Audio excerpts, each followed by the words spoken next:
And welcome back to Chronicles from a Caribbean Kubuka podcast. Here's an article I wrote that was inspired by a column I published in the Jamaica Gleaner. It's entitled Transcending the Trap of Ambition. As a high achiever, you likely gauge success by the scope of your accomplishments.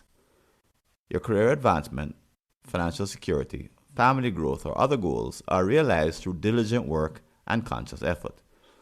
When you attain these tangible targets after years of strain and sacrifice, it validates your talents and grit. Or so it seems initially. But in time, you may come to a sobering realization. Hitting each milestone does not equate to an enduring sense of happiness or contentment. After each hard-won promotion, the thrill fades within weeks. Upon hitting your net worth targets, your appetite for more remains. Settling down with your dream partner or having kids fails to fully satisfy for long. You find yourself needing to establish the next set of ambitions and goals once the euphoria of the last ones dissipate. It becomes an endless cycle of achievement, followed by newly uncovered voids to fill. You chase the next rung up the ladder, hoping it will be the one to provide lasting fulfillment once and for all. But it never does. This phenomenon is perfectly encapsulated by insights into the psychology of the ultra-wealthy. In interviews, numerous billionaires admit that regardless of their princely bank balances, they do not feel truly carefree. Asked how much money it would take to make them happy, most respond, just 20% more. Even those with more money that they could spend in 100 lifetimes feel they require a bit more to be content. Clearly, there are dangerous pitfalls in deriving your sense of happiness and accomplishment strictly from ambition. Yet modern society offers few visible alternatives. We feel frustration and dismay when our goals, whether career, finances, relationships, or other benchmarks of success, are not attained on the expected timetables. If only we could get that promotion, save up enough to retire comfortably, find our soulmate, or start a family, then we would be happy. Or so we tell ourselves. Happiness is an obligation. When voicing disappointment over missed goals or setbacks on the road to ambition, there is no shortage of well-meaning people willing to remind you that you should just be happy and grateful for all the blessings in your life. They will recite all the accomplishments you've achieved, the comforts and security you possess, the people that care for you, and advantages you were lucky enough to be born with. Just be content with what you have, they insist. But simply telling someone they should derive happiness from their existing circumstances is rarely effective beyond temporary lip service gratitude. It also implies there is something wrong with you for not being perfectly content and cheerful at all times, regardless of setbacks. This just reinforces unrealistic expectations of constant joy.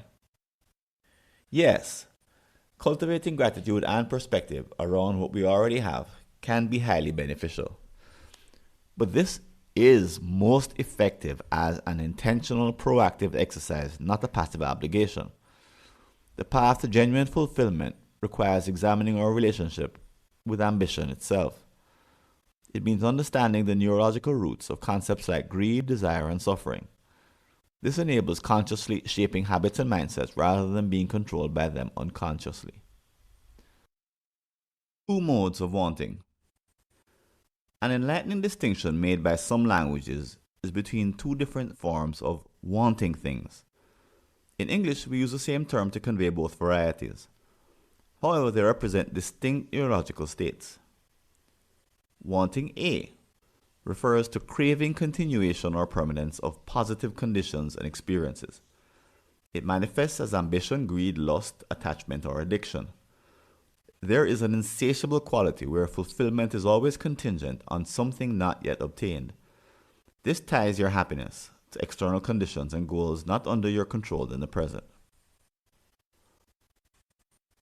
Wanting B means embracing and appreciating the positive elements of your reality in the moment without requiring them to persist indefinitely. Think of deeply savoring an ice cream cone without any expectation or need to continue eating it forever, or admiring a beautiful sunset without wishing it would never end.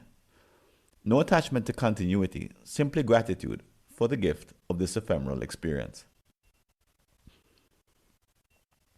Practicing intentional wanting. Wanting A has its place in moderation. Ambition provides forward momentum and drive, but problems arise when wanting A becomes excessive and grids out wanting B. Every positive experience gets taken for granted or leaves you wanting more. Companies often leverage wanting B during strategy sessions. Teams accept current weaknesses in the business to diagnose issues before working to change courses. But individuals have difficulty applying wanting B to appreciate life conditions in the present. The next article will explore daily practices that strengthen your capacity for wanting B. This helps short-circuit the dissatisfaction loop of unending ambition and anchors you in gratitude. By consciously focusing wanting A only on select priorities, you gain control over your happiness. Your contentment then stems from within, not hostage to external conditions. This inner footing provides a stable base to sustainably grow and evolve. Thanks for listening. Do you have an unsolved problem in your Caribbean company related to strategy, productivity, engagement, or business process improvement? Just visit a searchable listing of all my prior articles and you may be able to help yourself to a fresh line of thinking. Go to blog.fwconsulting.com or see the show notes.